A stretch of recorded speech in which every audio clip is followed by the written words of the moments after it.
I'm Ethan Whitehill, CMO at Merge, and this is Merge Moment. Today, I'm joined by Bob Bernstein, EVP Media Director at Merge. Bob and team blend media with meaning to engage audiences throughout the customer journey. Bob, so much is changing with COVID, and the customer journey is upside down. Looking for the silver lining, how does the shifting landscape really mean opportunity for clients? Yeah, for clients that have media dollars to spend, there's tons of opportunity. Demand is down in several categories, and media supply, ratings, impressions, all that stuff is up because of the pandemic. So a lot of people are consuming more media than they have in the past. On the demand side, there are fewer dollars in the marketplace due to softness in categories like travel and tourism. Movies are down as theaters have been closed. Retail is down with the exception of e-commerce, which is reportedly up about a third, according to the Department of Commerce. Apparel down, auto is soft, so lots of categories experiencing some difficulties in not spending media money. And in fact, this year's upfront was rumored to have been down at the onset by over 20%. And that's a big deal because of over $20 billion going to the television upfront. And if that's $14 billion or so, down over 20%, that's the absence of $7 billion. And the upfront is still going on. And it's probably not down to that extent. It's probably down more like 10 to 12%, but it's still down, and that's a lot of money. And marketers are not only not spending right now because their categories are suffering, but they're waiting longer to spend that money. What used to be bought with about 4 months lead time is now being bought with about 2 months lead time. So a lot of money is still absent in the marketplace. And at the same time, supply, the inventory that we buy across a wide range of channels is up. So sellers have more to sell. Digital traffic, for example, has seen a 20% increase amongst adults across a wide variety of sites. Over 25% of adults are spending more time now using social media. That makes sense to stay connected to friends and family. TV consumption is way up across the board in linear TV and connected TV. And that's driven by increased viewership of news, daytime, early evening day parts that have seen the most growth. And in fact, the time that adults are spending TV is going to increase for the first time since 2012. It's supposed to be up by the end of the year by about 9.3% in 2019, from 2019, up to over almost 4 hours a day that adults are now spending with television in its various forms. 3/4 of consumers have added a streaming service. Streaming services like Netflix and Amazon and Hulu are up big time since the onset of COVID. Connected TV viewing hours to those services were up 81% in March and April.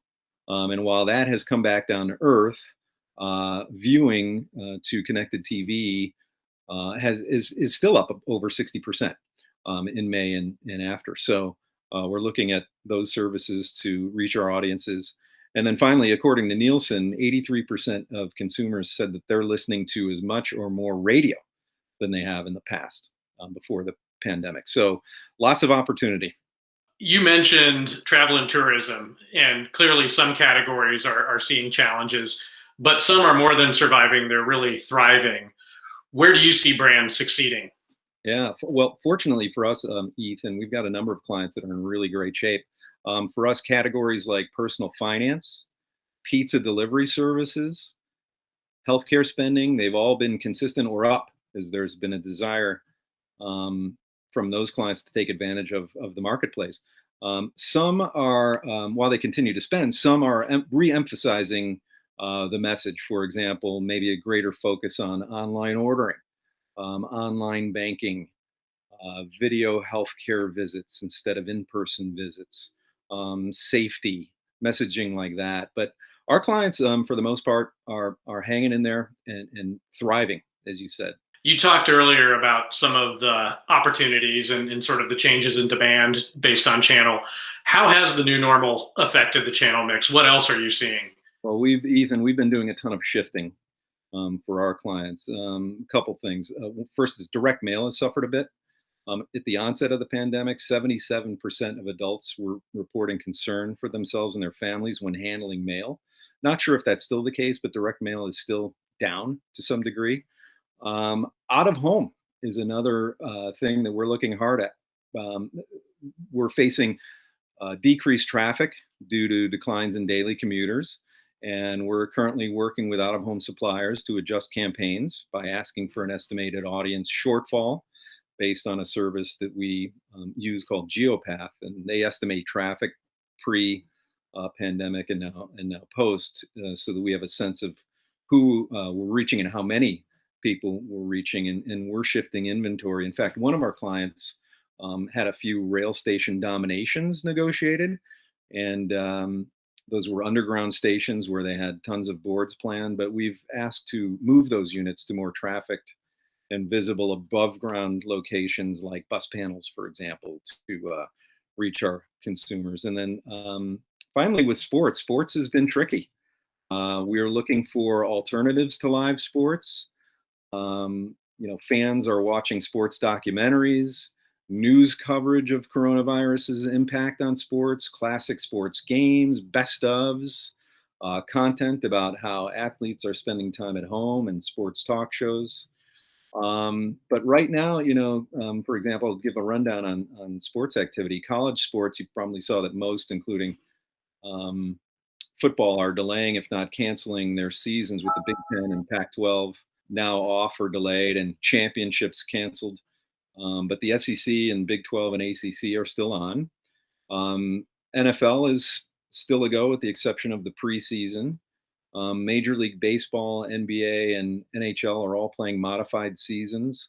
NBA ratings are down a bit overall through the first round of playoffs compared with last year, but it's not an apples to apples comparison because we're deeper into the summer now. August viewership is traditionally lower than when the NBA playoffs would have been played last year in May.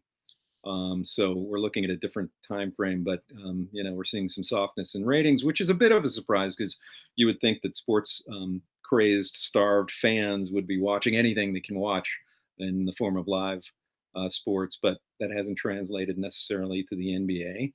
And MLB, Major League Baseball ratings are fairly average as well.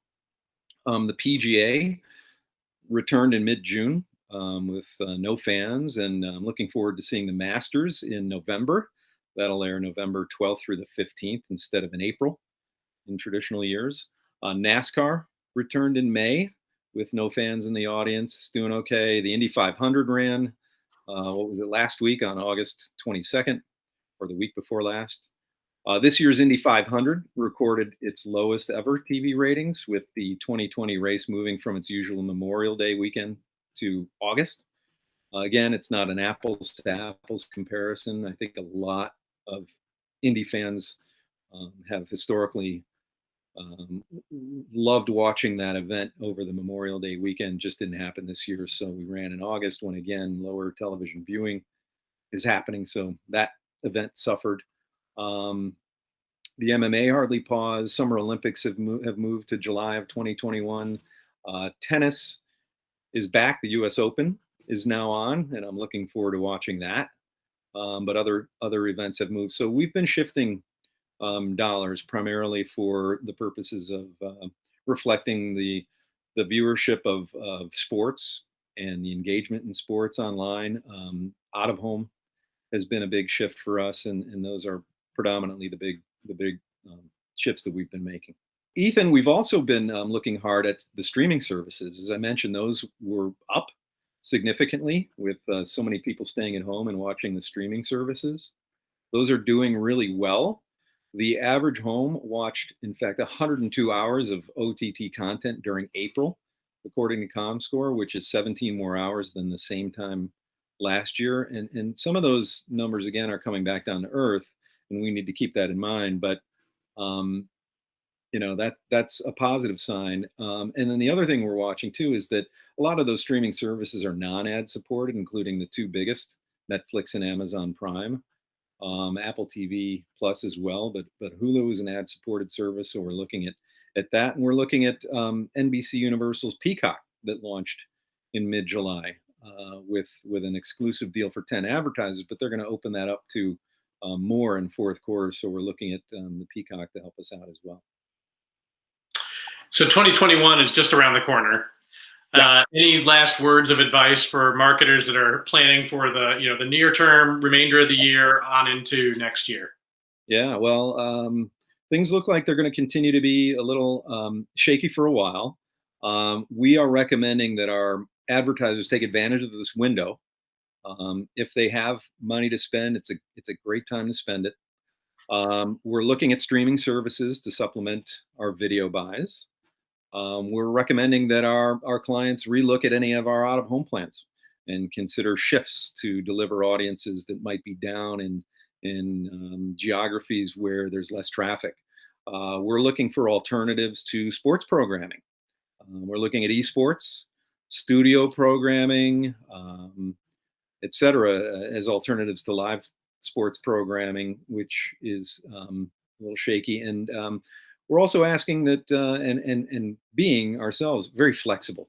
And we're asking our clients and their partners, our media partners, to be flexible and negotiating greater flexibility than we've had in the past.